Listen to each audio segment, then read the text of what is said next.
The One Micronesia Podcast is brought to you by Docomo Pacific. Better together. Hafide, Mogisin, and Kasalelier. And welcome to the One Micronesia Podcast, another one this week. And this week, I'm so excited to sit down and chit-chat with this amazing Micronesian woman. She's a doctor. She's Dr. Emelihter Kihleng, who does so much when it comes to literature side of Micronesian culture, especially Pohnpeian culture. So we're gonna sit down and get to know her and talk about her work, the amazing things that she's done. Also talk about towards the end there an exhibition of Udos that is up on display right now in Australia. How cool is that? So we'll talk to her. We'll get to know the backstory and all of it. But first things first, Dr. Emily, thank you and welcome to the show. Asilelia, Mr. Victorious, Kalangan, thank you for having me on the show. It's a privilege. Tell us more about you and what you do and stuff like that. Me, let's see. I'm a digital resident at the Obersee Museum in Germany, in Bremen, Germany. I have a residency online for 3 months with a good friend of mine, a fellow poet, Moana Baker. And I'm a curator. I'm a poet. I've taught for many years throughout Micronesia and in Hawaii. Yeah. Wow. Talk about some of the places. Talk about some of the places you've taught at. I've taught at the College of Micronesia, the Pohnpeian campus. That was back in 2007. 2007. I've also taught at University of Hawaii in the English department. I've also taught at University of KUAM, also in the English department. And yeah, so throughout the islands, Pacific Islands. Wow. So let's talk about the love for what you do. You talk about literature being something that's when we talk about our culture and how, and ask the question like, how do we keep it alive? Of course, we practice it every day. We speak the language, but then literature too is one of the key components in ways to keep our cultures alive and telling stories and in writing and stuff like that. So tell us more about how you fell in love with that.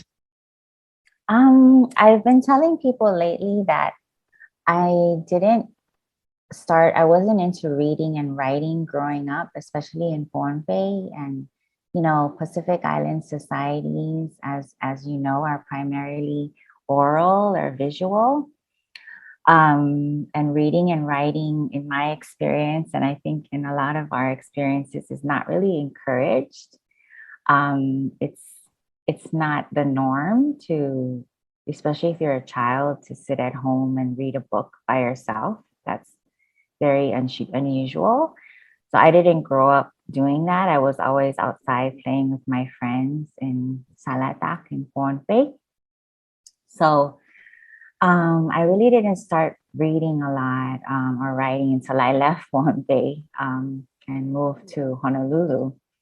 And that's when I had culture shock, and I was very unhappy, unhappy child. And that's when I started reading more and got more interested in literature. I think I could relate to some of the stories that I read, and that's how I became more interested in writing and reading.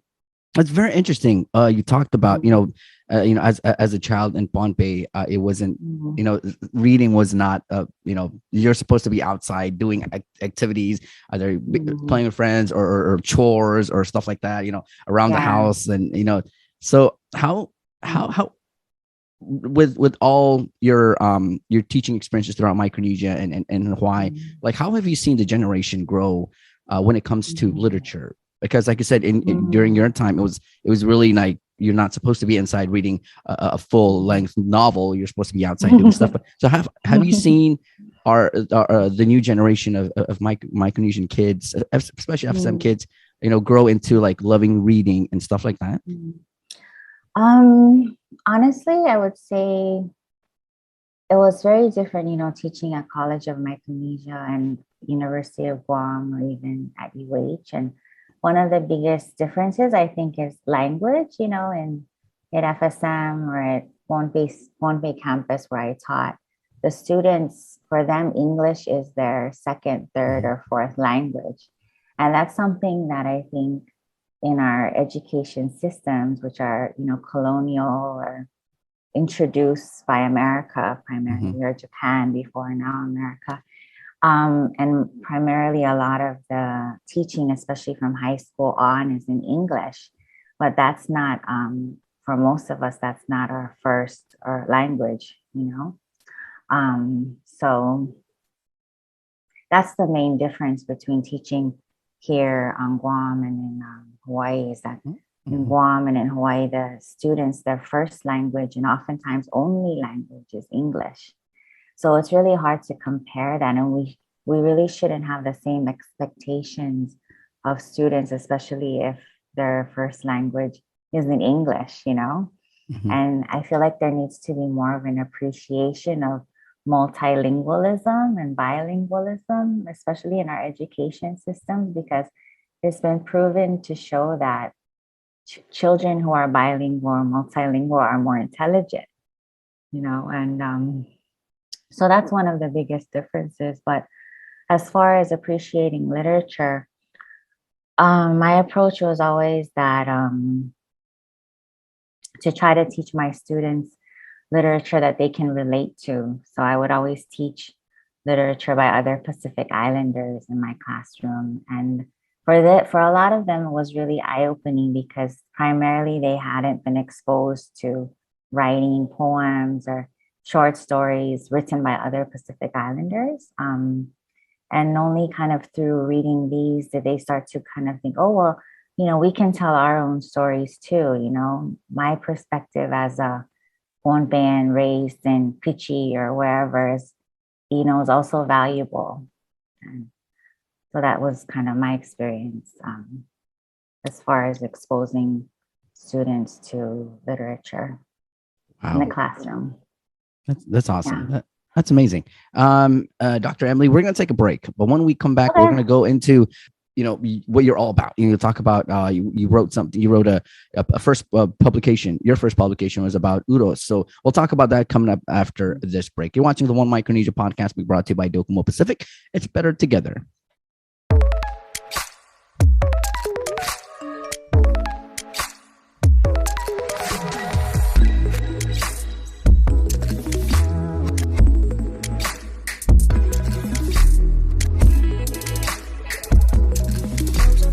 It only gets better with more. Customize and save with the fastest internet speeds in the Marianas by adding mobile, phone, and TV to your bundle with Business Bundles Plus. Docomo Pacific Business. Work better together.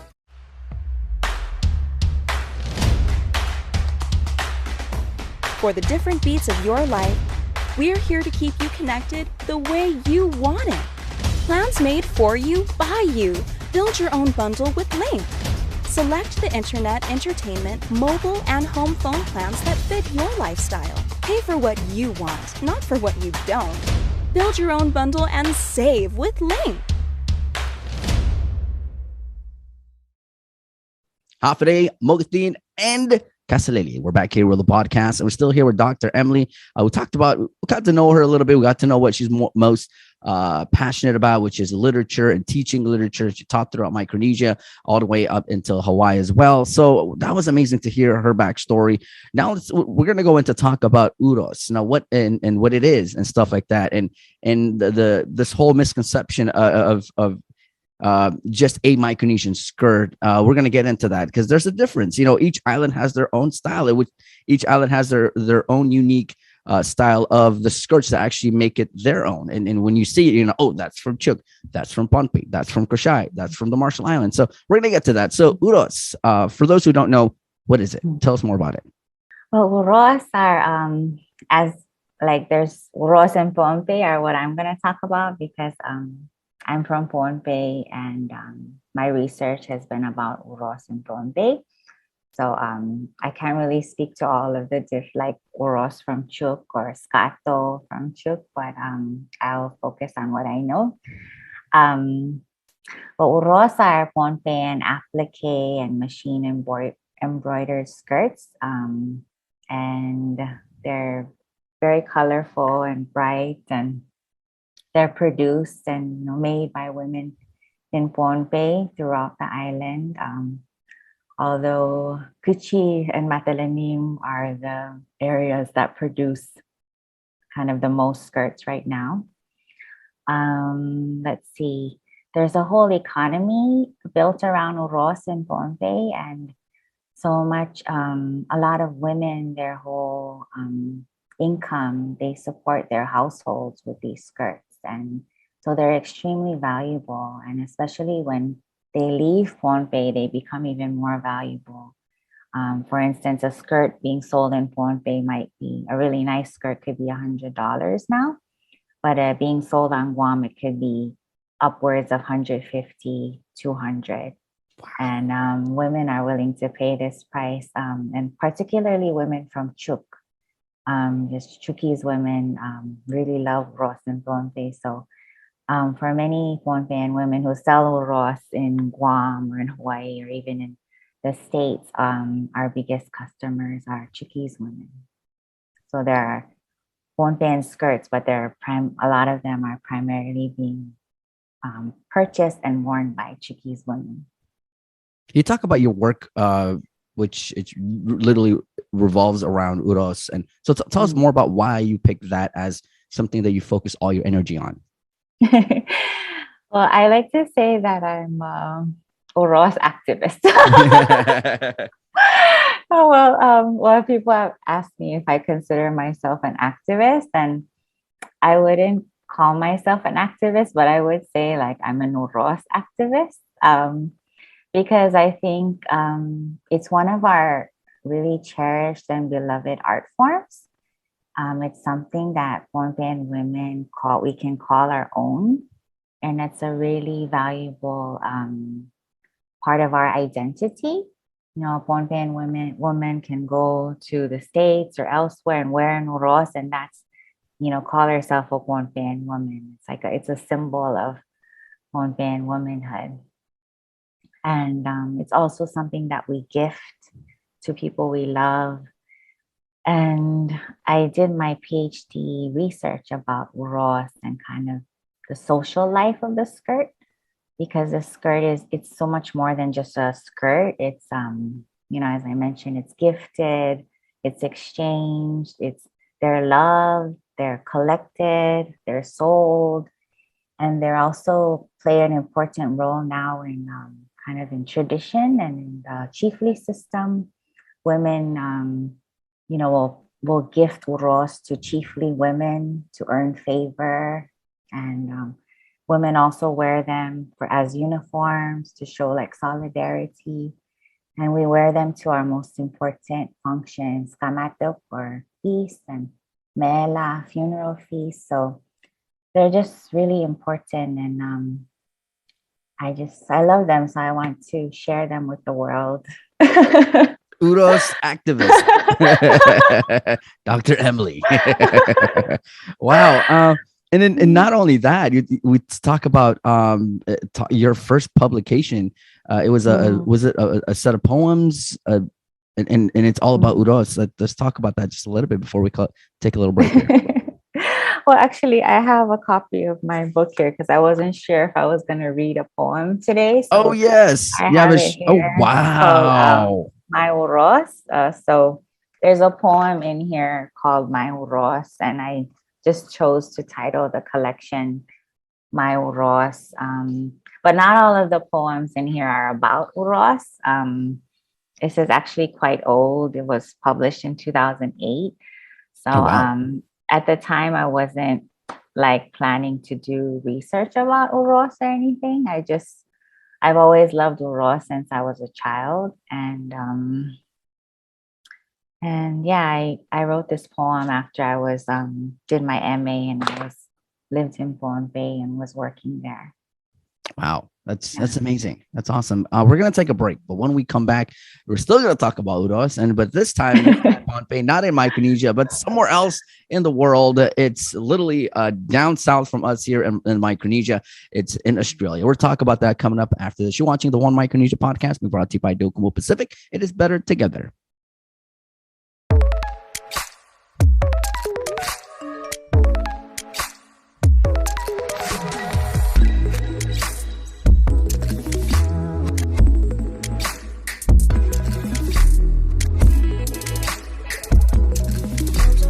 It only gets better with more. Customize and save with the fastest internet speeds in the Marianas by adding mobile, phone, and TV to your bundle with Business Bundles Plus. Docomo Pacific Business. Work better together.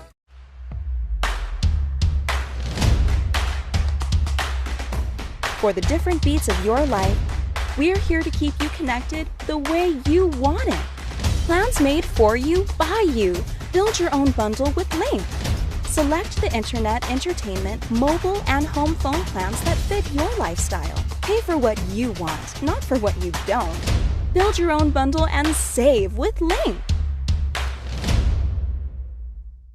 Hafide, Mogisin, and Casalelia. We're back here with Dr. Emily. We got to know her, got to know her story, and her love for literature, and where she's been teaching throughout Micronesia and Hawaii as well. We talked about Uros, something that she's very passionate about, and why she chose that, and to keep her focus on that specific thing. And then now that specific thing, which is a beautiful Pohnpeian skirt called Uros, is not only a big thing here in Micronesia and especially in Pohnpeian, but it's also on exhibit at a museum in Australia. So let's talk about that. How did that happen? How did the Pohnpeian Uros go from Pohnpeian all the way to Australia, which is really it's an amazing story to let the people to learn about.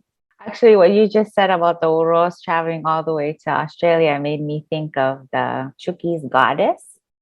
The traveling statue. Yeah, that's my classmate, Meme. Yeah, it made me think of her. I mean, she's traveling all over the world with her scato. So it's not a surprise that a Uros exhibition is taking place in Queensland or in Brisbane, Australia.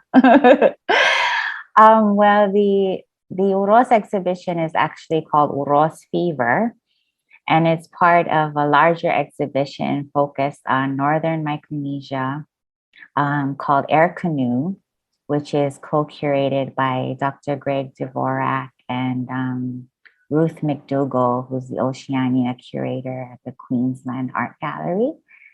And Ruth reached out to me to see if I'd be interested in assisting with the exhibition, and I was very keen to help curate an exhibition about Uros. So I reached out to a friend of mine in Pohnpeian who's also a lover of Uros, Dilian Daniel, and she teaches at KUAM, and she also owns a store in Pelang Kuchi, and so she agreed to co-curate the exhibition with me. And we also brought on board Eileen Galen Moses, who's a school teacher and also the wife of Senator Moses in Pohnpeian. And she agreed to be our photographer for the exhibition. And we wanted it to be a mixture of commissioned skirts or skirts that would be acquired by the museum that would become part of their collections. So skirts that they purchased from Zontete or the seamstresses in Pohnpeian. And then also skirts that have already been worn and loved by some of us collectors. So some of us, me, Dilian, Eileen, another woman, Alper Benjamin, we've loaned some of our most beloved skirts to the museum for this exhibition. And then the skirts that were purchased by the museum were shipped over from Pohnpeian to Australia as well. So it's a mixture of new skirts and then old love skirts that us collectors loan to the museum. So yeah, it's a small part of this larger exhibition, and it was a real collaborative effort. And yeah, we're just really excited to see Uros on display in the art gallery as part of a contemporary art exhibition because Pohnpeian skirts are just very important as an art form and as a form of identity for Lian Pohnpei everywhere. Talk about while the post went viral. Did people reach out and was like, "Hey, what were some of the feedback from the people who have seen the post that you did, other than asking if it's for sale?" Well, actually, I don't have a lot of friends or followers on Facebook. I'm not like that active on there. And I primarily have the Facebook to keep in touch with the women who were involved in the project with me and also just other Pohnpeians, like family and friends who I have no other way to reach them is through Facebook. So the people that do know me on there who did reach out, they just wanted to share the images, but a lot of people didn't know what it really was of, because as I mentioned, I just wanted to share it with the women who helped with the exhibition. So actually, and because it hadn't officially opened yet, I didn't really say this is happening. I was just sharing it with those women, and then it got shared to other people. So when I share some other images after the opening and everything, I'll specifically say what it was for and everything. So I don't think people were just like, what is this? Or where is this? Like that. But so it's a mystery. Keep it a secret. That's awesome to know that the museum open or the exhibition opens up on December 4th. So I can't wait to see the reactions from people who actually walk inside that room and just enjoy and see the amazing stories that the Uros tell and its significance in Pohnpeian culture and as well as it shows a part of Micronesia in Australia. So that's amazing, and I can't wait to see the outcome. Thank you. I'll share some links with you actually after this. There are some talks that are going on as part of the programming for the exhibition that you might be interested in. Oh, nice. Yes, for sure. Yeah. Do share. I always love a good read and to find out, how things are turning out. So that's amazing. We're going to take a break, Dr. Emily, and we'll be back to pretty much close out the podcast with the last messages and all that. So we'll be back after this. You're watching the One Micronesia Podcast. We're brought to you by Docomo Pacific. It's better together.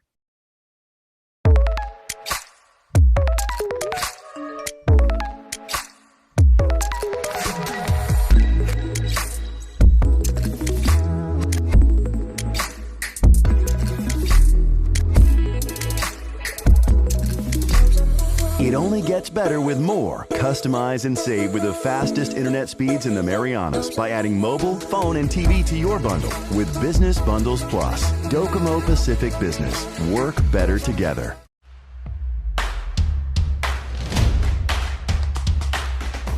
For the different beats of your life, we're here to keep you connected the way you want it. Plans made for you, by you. Build your own bundle with Link. Select the internet, entertainment, mobile, and home phone plans that fit your lifestyle. Pay for what you want, not for what you don't. Build your own bundle and save with Link. Hafaday, Mogitin, and Casalelier. Welcome back. And this is the last part of the podcast. We're still here with Dr. Emily. We talked a whole lot. We found out what her love for literature, her love for Uros, and then we talked about that exhibition, which opens to the public on December 4th in Australia. So that's going to be awesome to see. We'll find out, reactions for people who walk in there for the first time and just love the sight of beautiful, colorful Pohnpeian Uros on display. So I want to see a feedback of that. But that pretty much was the talk today. And Dr. Emily, before we close out, your story, even though if you think it wasn't as crazy, but for some people listening in, either if it's your love for literature or your love for Uros or the exhibition, somewhere around there, somebody kind of might have felt inspired what you've done or what you and the other Pohnpeian women who have come together for this collaboration have done to showcase Pohnpeian culture, Micronesian culture elsewhere, and felt inspired. What kind of message would you have for them? I think that being ourselves is a beautiful thing. And, I've always loved Ross and Pohnpei, and there are other women like me that love them. And, we face a lot of discrimination, sometimes here on Guam, but especially in Hawaii. And a lot of us have been ashamed to, wear our culture on our skin and go out wearing our Ross, which is such a shame to feel like you cannot, wear your own skin or inhabit your culture. And I hope that seeing the Ross on display in the art museum, where they're so appreciated and valued, that will encourage other Pohnpeian young women or other Micronesians to feel empowered and want to, wear their culture on their skin, on their bodies, because it's such a beautiful thing. And it's one thing to appreciate Ross hanging in a gallery, but then when you wear it, it's like, it's so beautiful. And I visited some students at College of Micronesia once, and I had them write some poems about, or write how they feel about wearing Ross. And a lot of them said, it's beautiful because it's what my mother wears. And I had a student say, it makes me feel like a flower, beautiful. And I hope that never changes, All right. Well, again, Dr. Emily, thank you for the time on the podcast, and continue to do what you do. Like I said, literature, UROS, it's all amazing. And to see, something like this happen. And we hope to see more of it. You talk about the traveling Scato. I hope, it'd be the same for the UROS, that we'll see it in many other museums around the world. Let's showcase our beautiful culture, not only here in Micronesia, but to the world. That pretty much wraps up another episode of the One Micronesia Podcast. My name is Victorious, and I just got to say peace. The One Micronesia Podcast is brought to you by Docomo Pacific. Better together.